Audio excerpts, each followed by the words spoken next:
So, I got about an hour on it, less. That includes just running it, you know, static, sitting. Seized. We'll get to that in a moment.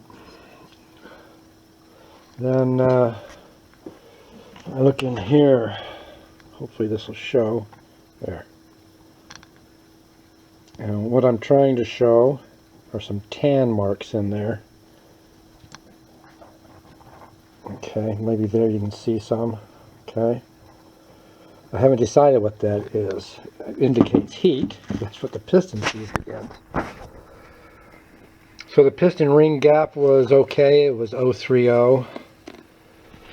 Cylinder is 050. That's excessive.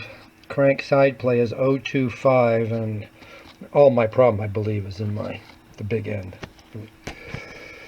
You have the connecting rod. And this pin was just fine. So go over here, and that's hard to show in a video, you know, but so it's the side plate, but then there's this movement from the top, and I'm not happy with it. And so I'm gonna have to pull the engine up. It's not my fault. I had that crank built. I paid good money for that. I'm very disappointed. So I got this. Okay, needle fell out. All right, so I pulled the wrist pin out, and that drops out. Well, when I was riding it, I'm not riding fast. I'm just out in the yard here, going in first and second gear, and I heard something, and then it seized, and basically then I pulled it apart. That is not an indication of a problem here. I think that's a symptom, a byproduct from the connecting rod shaking. So we'll find out. So I've used this product since 1984. In my 1959 Corvette, I had this engine here. That's the second one. When I sold the car, I pulled this engine out. It has 987 miles on it. It makes over 500 horsepower. So I've got this car, and I had old style posit traction in it.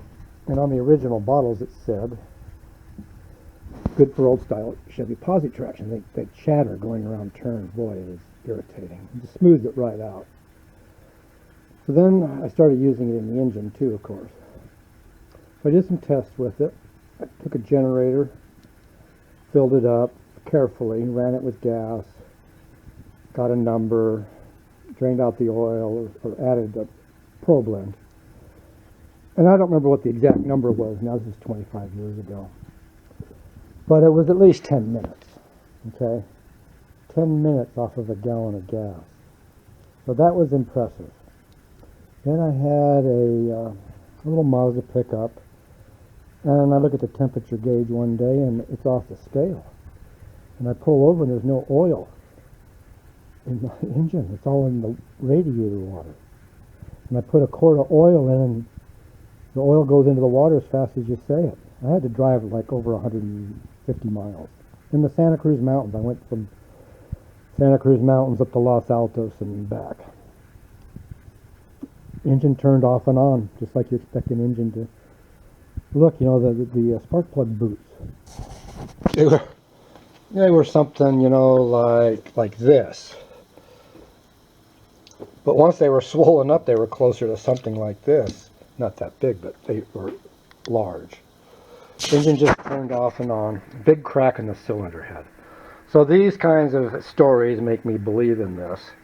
So I put it in my premix. So to have this happen with premix is disconcerting. I used this in my son's racing bikes too. He's quite fast. Here we have a picture of him right here. Yeah, that's a 12 years old Hollister coming out of the elevator shaft. So I got a whole year's racing off of that bike. Got 27 races and practice, and I always ran that stuff in it. It's good stuff. So seeing these brown marks in here is it's chatter. Oh, there's one more thing. Hold on. Oh, this is 100 foot. Hollister has to be set up just right to get 100 feet. That's about 50 feet. That guy's 5'9". That's a real telephone pole. Lands down there somewhere. Oh, what do we have here? I know what we have. I'm just being rhetorical.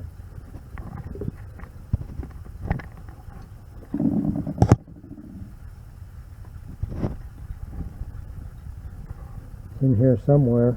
I think it's right there. Yep, right there. Right there.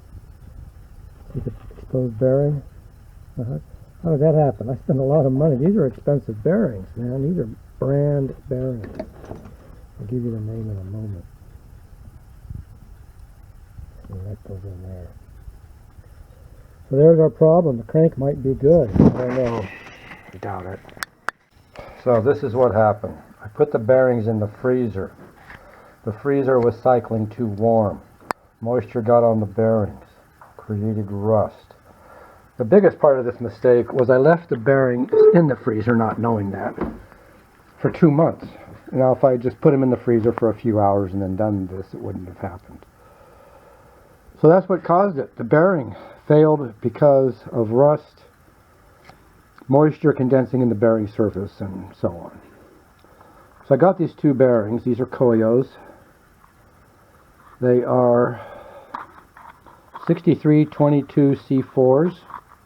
Excuse me while I'm trying to get this number off the damn box. There it is. Can't see it, can you? Unfortunately, they no longer emboss the C4 into the bearing surface. It'll say 63/22, which is a much less sturdy bearing than a C4. So you have no way of knowing it's a C4 unless you have this box. This is an older box. It has the same bearing marking on the bearing, but it says C4 on the box. This one has a, see, that's one of those little 3D things. So what? That tells me nothing about the bearing itself. I talked to Koyo about this on TV, telephone. I mean, I spent 4 hours more trying to research this because I'm being told by Henderson, that's a big name, that it's a C4. And they explained why, and you'll have to find out on your own. So, it is a C4. I'm going to use this, but I'm not happy about it. And I told Mr. Koyo it's not the way you make bearings. This thing is already manufactured. It has 6322 right here. It takes 1 millisecond to stamp in C4. Alright, so this cost me a good $600. I had to get the cylinder board out of 20, which is fine, but I didn't want to do it in 1 hour.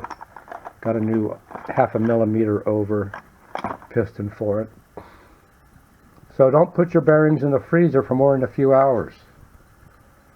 And boy, I wish that hadn't happened.